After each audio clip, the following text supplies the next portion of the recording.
Wouldn't you know it, just as I was about to start recording, my 3-year-old daughter decides it's time to play the guitar. So she's strumming away there, innocently playing away, which is great, but always the way.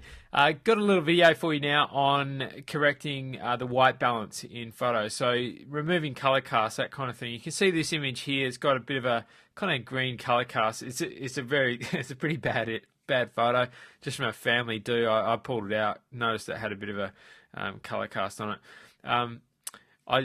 I just came across another technique in relation to doing this the other day. I just want to show you that as well, and just have a look at a couple of different ways to do that. The best way, like the quickest and easiest way to do it.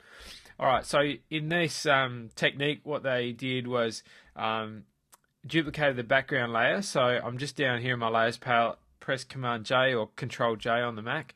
I've got this layer selected, just going to come up to Filter, Blur, and then select Average. And that averages out the pixels in the image there. It gives us kind of our color cast. And if you know much about color, with color cast, what you need to do is get the opposing color and add more of that to the image to remove and sort of neutralize the color cast. So what we're going to do now is press Command I to invert that. And on the PC, that's Control I as well. Now we're going to change our blending mode here to color, and you'll see that'll give us kind of a tint to it. So it's given that the inverse color as a tint, and then all we do here is scale back the opacity, and you can scale it back till it visually appears as though the color cast is gone. So in this case, you know, say 15%. We can look at before, after. Very subtle, but it is slightly gone. The only downside of this technique I've noticed is that it doesn't work on all types of images. What will happen is you get kind of a bit of a washed-out look with it as well. So you need to make some other adjustments with it. Let's have a look at another technique. I'll just duplicate the background layer again as well. This is actually probably more one of my favorites.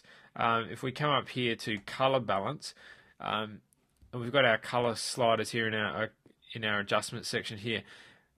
All color casts have a definite tint. So in this one here, you can see it's sort of got like a greeny tint over it. And if you go in our color balance section here, we've got our shadows, midtones, and highlights. Start on your midtones. You can see it's got too much green. So what we need to do is increase the magenta. So all we do is slide our slider here to the left. And you can see that's neutralized it very quickly and easily. And that's probably a great job. Like, that's good enough. We could go into our shadows and just to have a quick touch on that. And you can see here in the shadow area down here on the path, I'll just zero that back. You can see it's got kind of a green tint there. If I just slide that across, you see, look at that, beautiful. Don't want to go too far though, as it was starting to get a bit of magenta tint there in the path back there. But if we have a look at our before and after there, that's our before and that's our after. I think personally that method is much better, much more efficient to use. Just one more go with another technique. Let me use a different image. Try this one here. I'll just delete these layers here I was messing around with. So if we duplicate the background layer and let's do our color balance trick again. You can see this one here has got too much blue, like it's just way over on the blue side of things. So sort of cyans and the blues, probably almost more cyan. So we'll just increase the reds a bit there in our midtones. Let's go into our highlights, same thing, and touch up out. Okay, so that's starting to come along pretty good now, and let's have a look here. There we go. All right, so that's starting to look pretty good. Let's have a look at our before and after. That's our before, that's our after. Not bad. Pretty good. I just actually pinched this image off the net, so you won't find this as a downloadable file or anything. Just Google image something with a color cast. Anyway, this came up.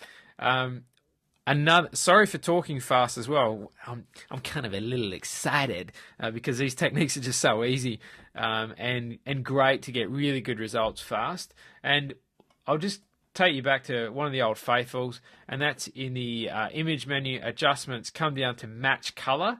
and brings up the match color dialog box here. Click on neutralize, and 99% of the time it does a pretty good job. And you can sort of mess around with the sliders a little here as well. Or if it's too strong, the neutralizing, you can fade it in. Fade in the. It's just kind of like reducing your opacity with the fade there. Click on OK. So that's that one. Or let's have a look at. I suppose the other thing you can do is do that and then combine it with a color balance shift as well, like I've done there, the color balance correction, and that gives you quite a nice vibrant looking image. Now if we look at our before shot, it's kind of flat, a bit washed out, also very blue, and then after it looks hot. So I hope you enjoy that video. Have a fantastic day. If you have any ideas or suggestions or concerns or whatever in relation to color correcting and neutralizing color casts, please let me know. More than happy to help you out. Have a fantastic day, and I'll talk to you soon.